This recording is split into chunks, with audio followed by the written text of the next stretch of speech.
Assalamualaikum warahmatullahi wabarakatuh. Perkenalkan kami dari kelompok 6 Biokimia Indralaya yang beranggotakan.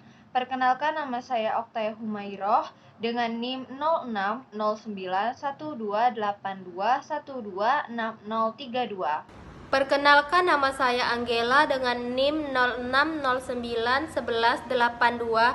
06091182126007.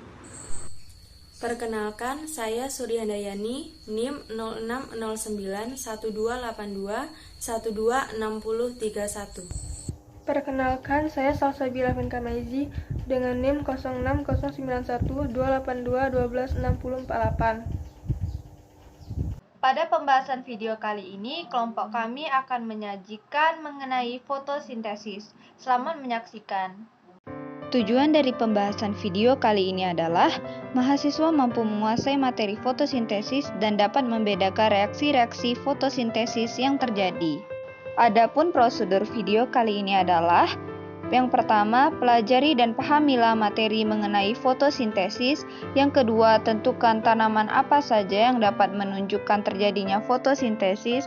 Yang ketiga, rekam dan buat penjelasannya. Dan yang terakhir adalah edit rekaman tersebut semenarik mungkin. Fotosintesis. Fotosintesis adalah proses yang mengubah energi matahari menjadi energi kimia, di mana dalam prosesnya melibatkan beberapa komponen, yaitu karbon dioksida dan air, dan akan menghasilkan karbohidrat dan oksigen. Di mana proses fotosintesis merupakan proses pembentukan, sehingga dikatakan proses anabolisme. Proses fotosintesis terjadi di tumbuhan dan juga beberapa bakteri. Pada tumbuhan, proses fotosintesis terjadi pada organel sel yang disebut dengan kloroplas. Kloroplas terdiri dari beberapa bagian. Yang paling utama adalah membran tilakoid, di mana di dalamnya terdapat grana, di mana tempat terjadinya reaksi terang fotosintesis. Kemudian ada stroma, yaitu tempat terjadinya reaksi gelap pada fotosintesis. Klorofil merupakan pigmen di mana terdapat ion untuk menangkap oksigen dan cahaya matahari. Terdapat klorofil A dan B seperti yang ditampilkan pada gambar. Pada klorofil B akan ditemukan di bakterio klorofil 2 dan berikatan jenuh. Tugas klorofil dalam menangkap cahaya matahari, di mana cahaya matahari terdiri dari berbagai variasi panjang gelombang. Fotosintesis dibagi menjadi dua tahapan, yaitu: Yang pertama ada reaksi terang yang berfungsi untuk memperoleh ATP dari matahari.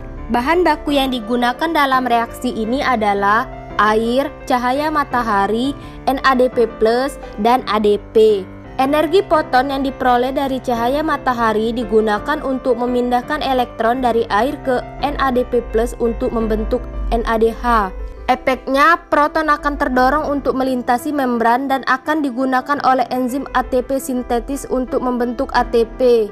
Reaksi ini dapat dituliskan menjadi H2O ditambah NADP+ ditambah ADP ditambah PI atau fosfat menjadi NADPH ditambah O2 ditambah H+ ditambah ATP. Proses reaksi terang juga dibagi menjadi dua, yaitu fosforilasi non-siklik dan fosforilasi siklik, di mana pada tumbuhan biasanya terjadi dalam proses fosforilasi non-siklik, sedangkan fosforilasi siklik terjadi pada beberapa bakteri.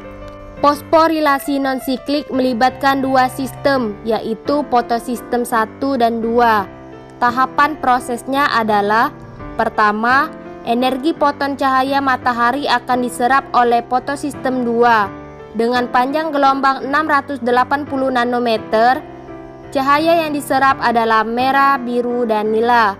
Kedua, dari fotosistem 2 akan melepaskan elektron yang menyebabkan perubahan air menjadi hidrogen dan oksigen. Ketiga, oksigen akan dilepas ke udara, sedangkan hidrogen akan bereaksi dengan NADP+ membentuk NADPH. Keempat, elektron akan dialirkan ke fotosistem 1 melalui rantai transport elektron yang melibatkan aseptor, yaitu plastoquinon, sitokrom, dan plastosianin. Dalam tahap ini terbentuk ATP. Terakhir, fotosintesis 1 akan menerima foton matahari yang berwarna biru, sehingga elektron yang akan diterima akan dilepas dan diterima oleh NADP+ sehingga menjadi NADPH. Sistem ini akan menghasilkan NADPH, ATP, dan CO2. Fosforilasi siklik bersifat bersiklus. Sebagai contoh yang terjadi pada bakteri ungu atau Rhodobacter sporoides yang hanya memiliki fotosistem 1. Proses ini diawali ketika energi foton dari cahaya matahari ditangkap oleh fotosistem 1 dan mengakibatkan eksitasi elektron.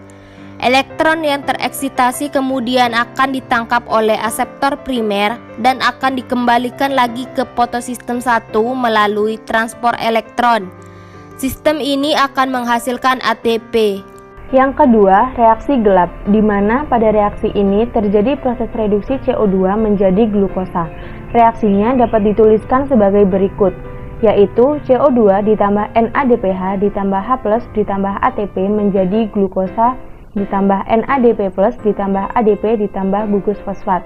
Reaksi ini bersifat siklik, dari ribulosa bifosfat hingga menjadi glukosa dan kembali lagi menjadi ribulosa bifosfat.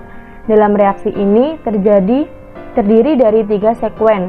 Yang pertama, tahap ini disebut fiksasi karbon, di mana 6 molekul CO2 dari udara berikatan dengan ribulosa 1,5 bifosfat dengan katalis enzim Rubisco membentuk 6 senyawa C6 yang labil, dan kemudian akan dipecah menjadi 12 molekul senyawa 3 asam fosfogliserat.